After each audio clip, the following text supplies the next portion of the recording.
We are here in Orlando for the WWE 2K Community Day. We have many superstars that are here, but one that came back about 9 months ago in WWE. I think so. It's joining the math. August, September, October, November, December, January, February. About six months ago. And he was a part of a huge match at Elimination Chamber, so we're going to talk about all of that. Ladies and gentlemen, Johnny Gargano. Johnny, how are you doing? Good, man. How are you? I'm great. So I've got a few questions. Please. You're back now in the WWE, but since last time, your life changed. You did, yes. A lot. Yeah. So, of course, now you've got a little boy, Quill. Yeah. I just wanted to ask you how different it is now to be back on the road, but with a kid, of course, and with all these obligations. Yeah, it's definitely a lot different because me and Candace are both traveling now. And we have a young little baby to take care of. Luckily, we have a great support system and great family around us to help out in that regard. But I will say it definitely makes Tuesday mornings much different. I remember when I'd be out traveling on the road and I'd come back home, it'd be a lot of coming home and kind of just sleeping and kind of getting rested up. Now it's a different kind of rest where I come back home and I see him and I don't want to go to sleep because I want to play with him. I want to hang out with him because I hadn't seen him for a couple of days. It definitely is very life-changing, but we're incredibly blessed and super happy everything worked out the way it did. That's awesome, man. You were a part of the Elimination Chamber match recently. Yeah. Could you tell us about the experience? It was your first chamber match, right? First chamber match. It's no secret, I'm a huge wrestling fan.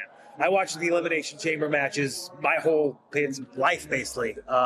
Remember the first one with Shawn Michaels and Triple H and Shawn Michaels winning the world title. The famous brown pants. Yes.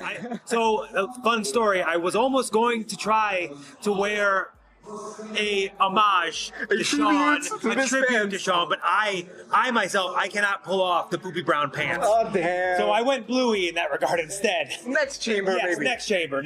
Okay. But yeah, so I was always a huge wrestling fan and huge fan of the Elimination Chamber matches. And to be able to kind of check that off my bucket list of something I got a chance to do is something I'm truly pumped about. And the way it turned out as well, I thought we had 6 guys in there that wanted to go all out, wanted to show the world what we're capable of, and I think... And it was awesome that you started the match with Rollins. Me and Seth Rollins. I hadn't wrestled Seth Rollins in probably, over 10 years. Yeah. I wrestled him on the Indies in Cleveland, Ohio, for my local promotion many, many moons ago. So it was really cool to get back in there with him, and I've said it after the match, but he's the standard bearer right now. He's where I obviously want to get to because he's at the top of the mountain. He's the top guy. And to be able to be in there with him and to hold my own against him and then to have a couple memorable moments in there in the Elimination Chamber match. And to hear a lot of people say that it's one of their favorite Elimination Chamber matches of all time it means the world to me. It's very, very awesome. How hard was it on your body? How physical was it? I was very sore. I mean, you don't do a Hurricane Rana off a chamber pod and come out unscathed. But it was one of those things where I knew I was going to be sore the next day. So I said, screw it. Might as well go all the way and be as sore as possible. And I mean, that's not the first time. You did War Games already. Yeah. You did a crazy unsanctioned match against Tommaso Ciampa at NXT New Orleans. I was there. It's one of my best memories ever, the ambiance. The atmosphere was crazy. That is one of those moments in New Orleans against Tommaso Ciampa in the unsanctioned match. I'll always remember the entrances. And I remember just how much everyone hated Tommaso and everyone genuinely loved me. And that dynamic throughout the whole match was a very special night. And obviously the crowd makes up 95% of that atmosphere. Totally. And so you did so many stipulations, like we said.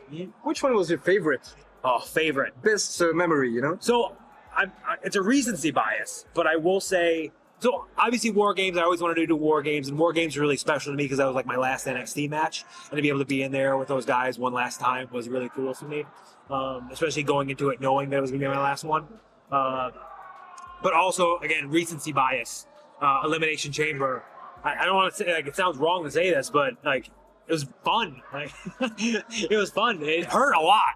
It took years off my career maybe, but it was fun. Especially because I think like, the crowd in Montreal was absolutely amazing. Totally. And like I said, that makes up 95% of the atmosphere. You have a great crowd. Things hurt just a little bit less. True. And so, of course, in NXT, a big part of your career there was with Tommaso Ciampa. DIY. Ciampa right now is hurt at the moment. Yes. Do you have any updates regarding Ciampa? He's currently rehabbing. He's trying to get back. He's one of the toughest, most resilient guys I've ever met. He is so incredibly talented. I've known that for a very, very long time. We've all known that for a very, very long time. And what he's had to put his body through to do this is so inspirational. The amount of surgeries he's had, the amount of time he's come back, the amount of time and effort he's put into this and being great at this. I was back there, and I've obviously known him for a long time, but even known him, been side by side with him throughout basically our whole journey in WWE together.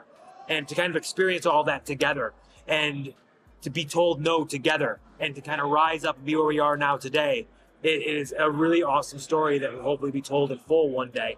But he's doing well, he's in good spirits, and he hopes he's back soon. And could we see a return of VII one day in the main roster? You never know. That is, I think as long as me and Tommaso Ciampa are in the same company, or even in wrestling in general, we'll always be linked together.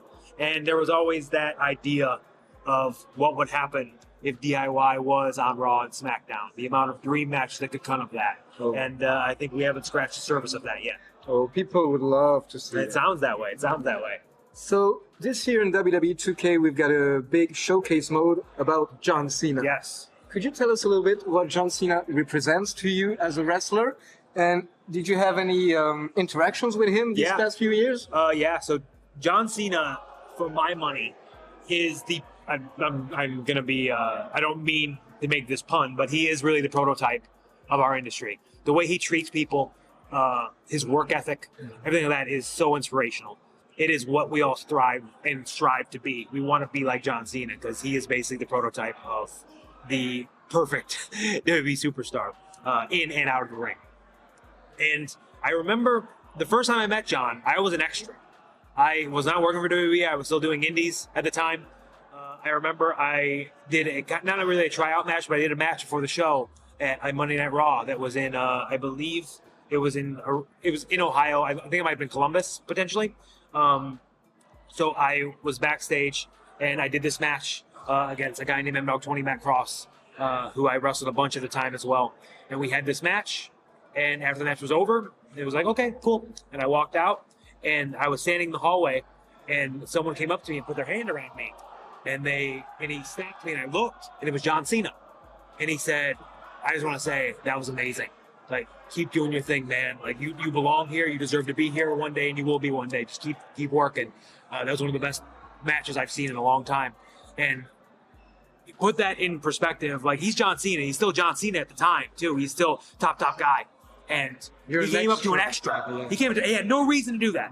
He had no reason to do that, but that's something I remember to this day. It's something I carry on to where, like, we're all equals. It doesn't matter where we are. If I'm signed, if I'm not signed, if I see someone who's an extra, if I see someone who's backstage, treat everyone fairly, treat everyone kindly.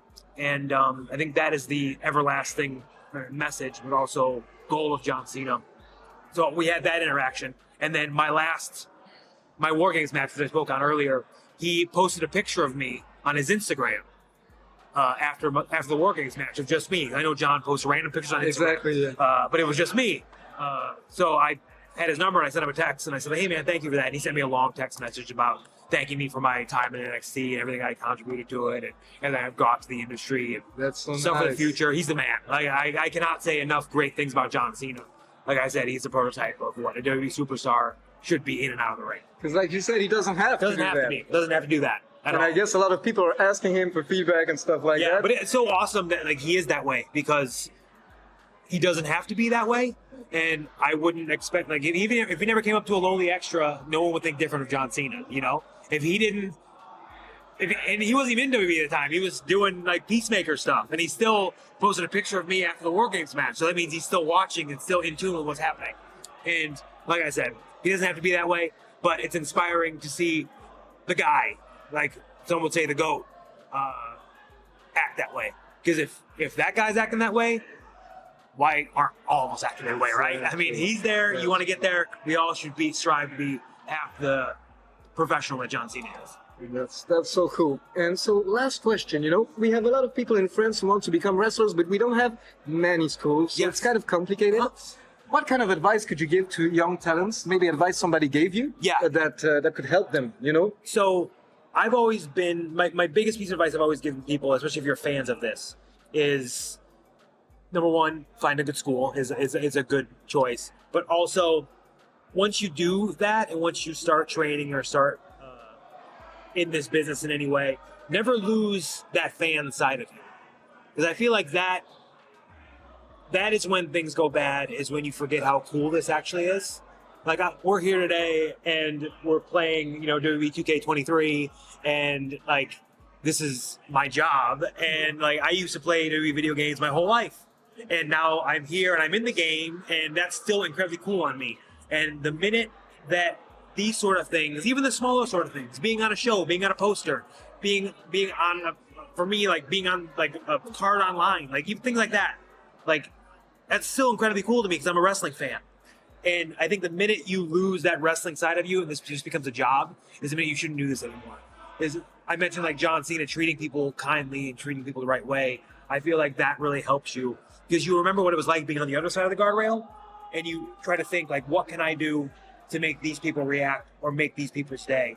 And I think that is the coolest thing about what we do, is we now have the opportunity to do that. So if you're getting into wrestling, never stop being a fan. It will help you so much. Yeah, keep that passion. Absolutely. That's awesome. Well, Johnny, wish you all the best in the future. Appreciate Thank you very much for this Thank you, man. interview. Appreciate Thank it. you. Bye, guys.